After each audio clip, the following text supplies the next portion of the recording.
What's up, you guys? It's Matt with Texas Edge Home Inspections, and it is a rainy, nasty day outside. But we are all-weather inspectors, and that means we still got to get the job done. So we've got a house today. It's been remodeled. It is about 20 plus years old. Let's go take a look and see what we got.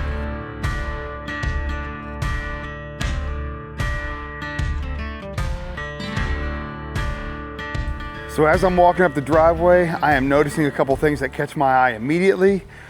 We have some cracks, some pretty substantial cracks, some offset from one side of the driveway to the other. We also have some areas of the driveway that have been replaced. This is not necessarily an indication of foundation problems, but I like to think that the soil underneath this driveway, although the driveway probably doesn't even have any rebar in it, but the soil underneath this driveway is the same soil that's underneath the home. And so if it's starting to give way here, it could be giving way at the home. And so it always makes me on the alert for foundation problems, but we'll see what we can find. All right, so as I get closer to the house, I can see that pieces of the sidewalk have also been replaced. And as I'm looking here, this really confirms my suspicions because we have some patches right here and right here. What these are evidence of foundation repair. Just because a foundation has been repaired doesn't mean that it is having a problem, but we're gonna check everywhere else and see what other signs that we can find that there might be a problem or evidence of why this foundation repair was done. Now, just because we have foundation repair, like I said, that doesn't mean that the foundation is failing. It means that it was failing and they got it fixed. So we're gonna advise the buyer to get with the seller and get any paperwork that they have in regards to any warranty information on these repairs, because usually foundation repairs are covered by a lifetime warranty. But let's keep going and see what else we can find. Some time ago, I came across a video of somebody that was upset at the construction of their house because they had this type of front entryway and water was just pouring off the house where they couldn't walk outside. And I told them to get gutters, but they blamed it on poor design. And while it is a poor design, you can see here that gutters take care of the problem. But I digress. Let's talk about this tree. First of all, it's entirely too close to the house. Second of all, we got branches that are growing onto the roof itself and likely causing damage. This could cause damage to your roof and cause damage to your foundation. And we also have some deflection cracking in the brick. So it's likely that it has already contributed to some of the foundation problems. Deflection cracks through brick like this are often an indication of movement. And you can see we have a corner pop here, not usually an indication of very serious movement, but as we go around the corner here, we start to see more and more deflection cracking and more evidence that this structure has seen some substantial movement. Cracks that go through bricks, cracks that seem to be wider at the bottom than they are at the top, these are all indications of some pretty serious movement. Knowing already that we've had some foundation repair, it leads me to wonder, did these cracks happen after the repair and never got repaired themselves? Or is it still moving? And as we continue on down the side of the structure, we see we have another corner pop. This one, a little bit more serious in my opinion.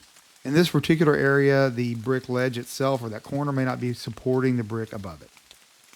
Corner pops themselves are not usually any big deal, but right here we see the fascia starting to separate, we see the soffit separating, and we even see the freeze board as it has shifted a lot. All of these are indications of some pretty serious movement. And as we move down the foundation, we look down here and we see some exposed post-tension cable ends. These are probably not playing a huge role in the foundation problems, but they're certainly not helping either. And as we move down, we just see more of the same. This trim board here, completely separated. You can see the gap between it and the trim board next to it. And as we go up, it gets bigger. And then we had the same separation in the soffit here. Again, just evidence that this structure has moved a lot. And even on the back patio, more foundation repair. Also, more exposed post-tension cables. Now, this is a home maintenance item. This is a cold joint, okay? They cover these up with concrete. The concrete's going to fall out. And so periodically, you're going to need to seal these up. I actually like using slab from Sashco to seal these up instead of concrete. But this one right here, this one concerns me a little bit more because you can see not just the cable, but it is extended out and it is frayed. It makes me think this one may have broken. As we move on, we notice some areas that are poorly graded and that are holding water. Now, it is raining currently right now. You can see all this water collecting here and splashing back onto the house. But fun fact, most foundation problems in my area are contributed to poor grading and drainage. So this definitely could be contributing to our problem. Additionally, while we were over here, we found the main plumbing cleanout missing the cap, which means that any amount of debris could fall into this plumbing drain and cause a serious plumbing backup in the house. And as we continue down this side of the house, we start to see more and more deflection cracking. A minor amount of this stuff or isolated areas of this stuff may not be that big of a deal, but when you see so much of it like we're seeing today, it's most likely an indication that something else is going on. And at this point, we've seen movement indicators on all four sides of the house, because as we move around here to the front, around the garage area, we start to see more of it. Now, this in particular area, right at the corner, right where the lintel meets with the brick, this is a common area to find some cracking. And so this alone isn't always an indication that we've had some serious movement. But you can see when we move down, we have one right in the center above the lintel, moving all the way up, going through bricks. This is a little bit more concerning. So we're definitely going to investigate a little bit further and see if we can determine exactly what we're dealing with in terms of the performance of the foundation today. Now, finding all those movement indicators on the outside of the house puts us on high alert when we get inside the house to try to find any area we can find that might be evidence of movement inside. Oftentimes that's separations between windows in the drywall, mostly cracks in the drywall. The thing is, this place, as we mentioned before, has been completely remodeled. And when I say that, every wall in this house has been retextured, aside from the closets. So we're going to check inside all these closets and see if we can see any areas where we have some cracking or some repairs.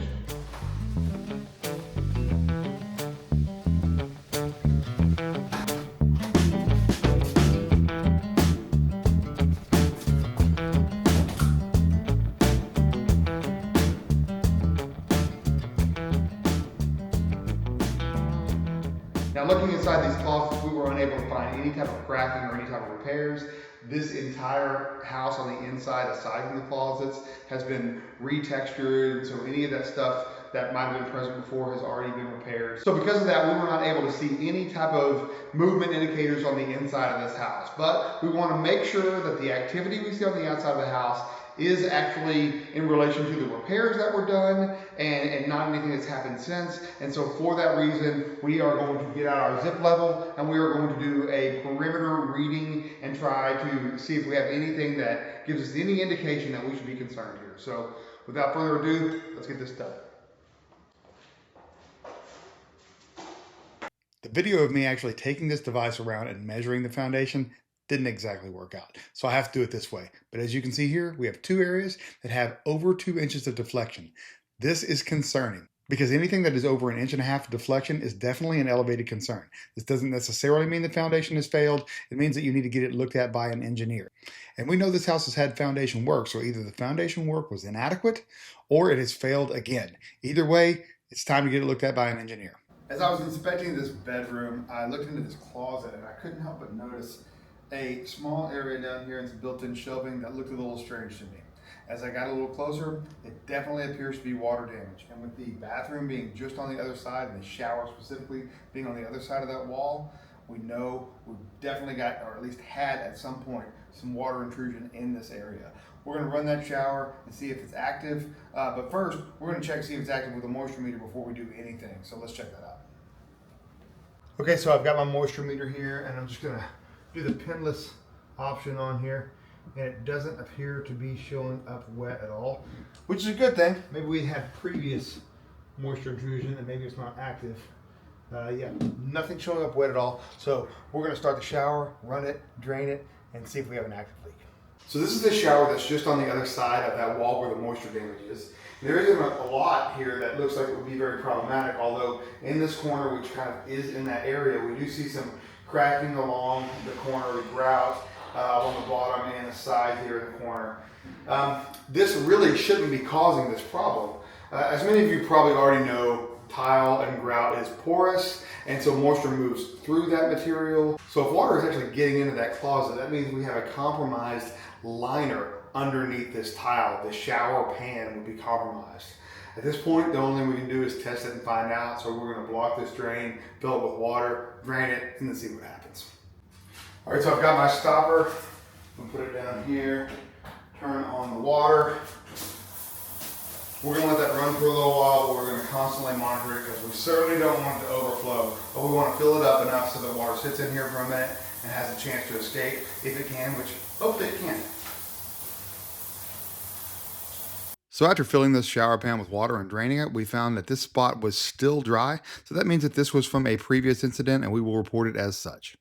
Now, I ended up being challenged by all kinds of difficulties while trying to make this video that day. First of all, it was raining the whole time I was there, which is always a battle. And at that moment where we just stopped, the realtor showed up, and I had to go over the inspection report and all of my findings with her.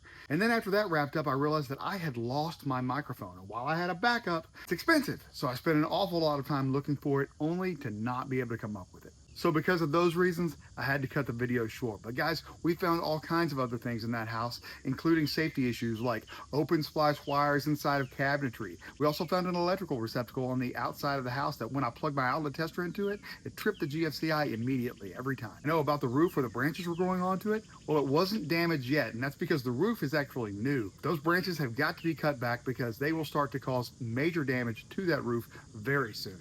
And of course, we found much, much more. That's where we're going to end the video today. Texas Edge Home Inspections, give us a call because we want to inspect your next house. All right, bye now.